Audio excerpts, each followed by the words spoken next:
Shalom, family. There will come a time in your walk where people won't just misunderstand you, they will lie on you.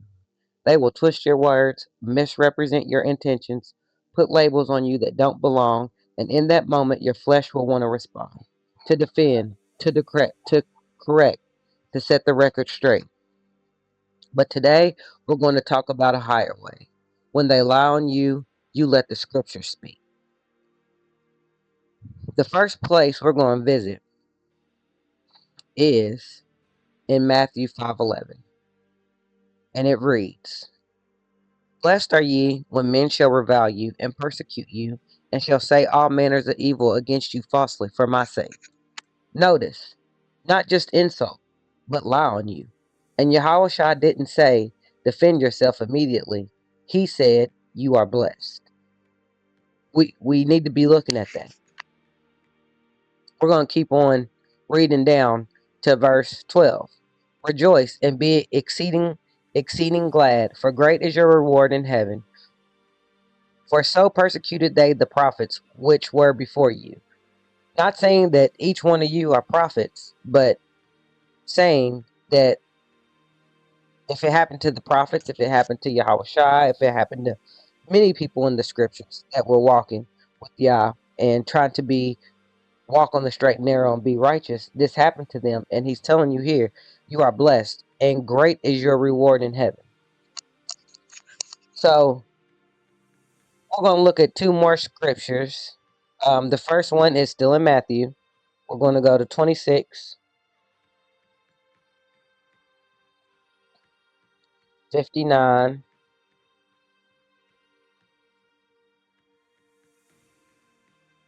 and we're going to start here and read down to 60. "Now the chief priests and elders and all the council sought false witness against Yahushua to put him to death, but found none. Yeah, though many false witnesses came, yet found they none. At, at the last came two false witnesses, and said, This fellow said, I am able to destroy the temple of Yah and to build it in 3 days." So we see here the Messiah had every right to defend himself and still chose restraint. In this story here that we're just reading, because you see down in 63 it says, "But Yahushua held his peace." Then we're going to see what Isaiah has to say about this. Going to Isaiah 53 and 7.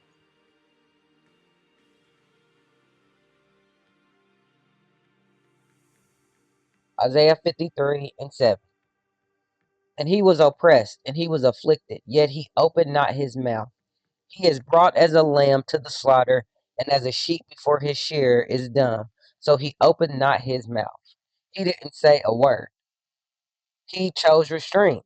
Why? Because truth doesn't need panic to survive.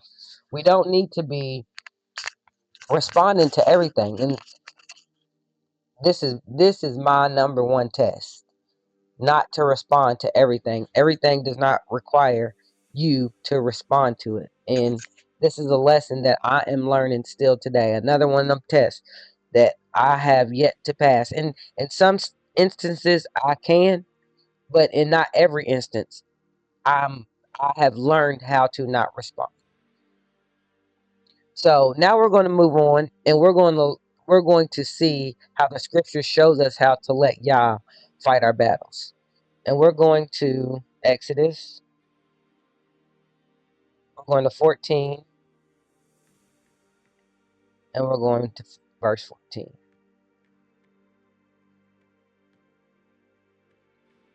This is where our faith comes in. We have to remember this. Exodus 14:14. "Yahweh shall fight for you, and ye shall hold your peace." We have to know. He said this. He told us what to do. He told us what he's going to do. He told us what we need to do. He's going to fight for us. We need to hold our peace. Point blank, period. The end. This doesn't mean you never speak. It means you don't fight in the flesh. There's a difference between defending truth and defending ego. So a lot of the times when somebody does something, we don't like, says something we don't like, so on and so forth. We want to respond, but we can't. We got to chill out and let Yah handle it. We have to have patience, be long suffering, and He will handle it. He will do it every time, every single time. We just have the tendencies to not be patient and not let Yah do His work. We're always stepping in His way. Now we're going to see how the word will reveal what's really there in every situation. The word is going, you always go back to the word because the word is truth. It's the life. It's the way. It's going to do it for you every single time. So we are in Hebrews. That's why I can't find it.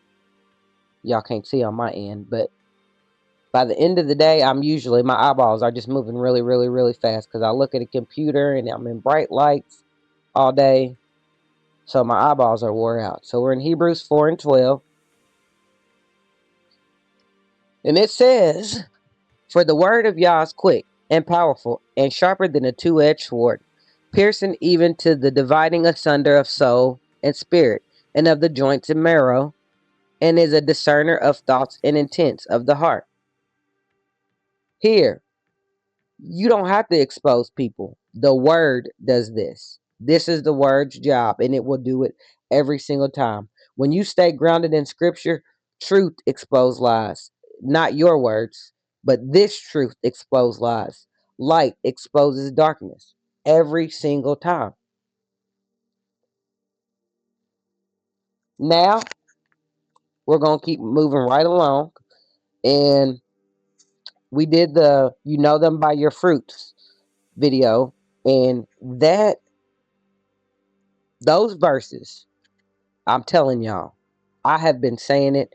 My friend Antonia, my beloved sister, she will tell you I have been saying it forever. You know them by their fruits. You know them by their fruits. Like, it's really that simple. I feel like a kid during Christmas time. Most of us have celebrated Christmas. We know what it was like to be a kid and couldn't go to sleep because we knew we was waking up and Santa Claus was coming the next day, and that's what I feel like. I have that joyous experience, um, realizing you know them by their fruits. It's exactly what it says. So we know it's in Matthew 7:16.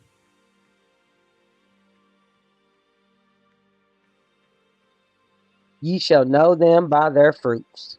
Do men gather grapes or thorns or figs or of thistles? For every good tree bringeth forth good fruit, but a corrupt tree bringeth forth evil fruit.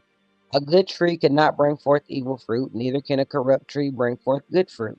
Every tree that bringeth not forth good fruit is hewn down and cast into the fire.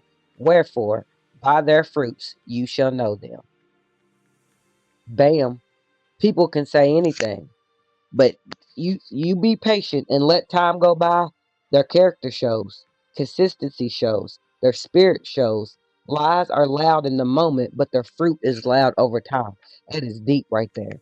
Over time, let their fruit reveal who they really are. I think this is the most important thing. The next bullet we're going to go over, the next point, is to be careful not to become what they said, because this is the trap. They come up with the lies, and that's all they have to do. If you walk in the flesh, is just wait. They set the trap. You wait. When people lie on you, it can pull you into anger, pride, bitterness, and revenge. That's the number one thing that we want to do, is get revenge, or we get angry, or we get prideful because our feelings get hurt and our little pride gets, and we get bitter. But we're going to go and read in Romans 12 and 19. And it reads, "Dearly beloved, avenge not yourselves, but rather give place unto wrath. For it is written, Vengeance is mine, I will repay, saith Yahweh." Well, here it says, saith Adonai. If you respond in the flesh, You start looking like the accusations. And it's not even true, but you're making it true by responding in the flesh. We got to stay clean. Then there comes a time, this next bullet is when you do speak, let it be the word. Do not speak your own words, speak Yah's words. This is the heart of the lesson right here. Do not respond with opinions, emotions, personal attacks. You just respond with the scripture and the truth. If you do respond, this is what you should be responding with is with the scripture and with the truth. So we're going to go to Titus, yeah, and 1 and 9. Titus 1 and 9, and it reads, holding fast the faith, the faithful word, as he hath been taught, that he may be able by sound doctrine both to exhort and to convince the gainsayers. Wait a minute, hold on. Okay, yeah, I'm in the right. Um, this is not argue. So when you do respond, you're not trying to argue. You're not trying to insult, but use the words because you may be able to convince them. You hold fast the faithful word as you have been taught. We have been taught these scriptures for a reason to use them when we are in situations. Sometimes you have to respond. Sometimes you have to respond. But let your response be through Yah, because then it's Yah, not you. So, our key touching points. You don't have to clear your name. You have to keep your spirit right, because Yah's not judging what people say about you. He's judging how you respond to it. That's number one. It's not about what they said about you or do to you or are planning to do to you or whatever it is that they got going on. It's about how you respond to it. It's a test for you. So we should be, number one, we should be rejoicing. Sometimes these situations comes from people that you never even would have thought would be doing things like this. So when he is revealing to you the truth behind people, you should be joyous. You should be overjoyous that he is showing you who these people are and where they stand. He's marked them for you by allowing this to happen so you can see and you can move accordingly, so you can know how to respond and you can stay clean and righteous through it all, because our number one goal is we want to be righteous. We don't want to be found in sin. We want to be righteous. So, in wrapping this all up, when they lie on you or do whatever to you, don't panic, don't strive, don't drop down into the flesh. Stand still, walk upright, stay in the word, because in the end, lies need effort to be maintained, but truth stands on its own. So let them talk. You let the scripture speak. And with this, family, I'm going to say shalom.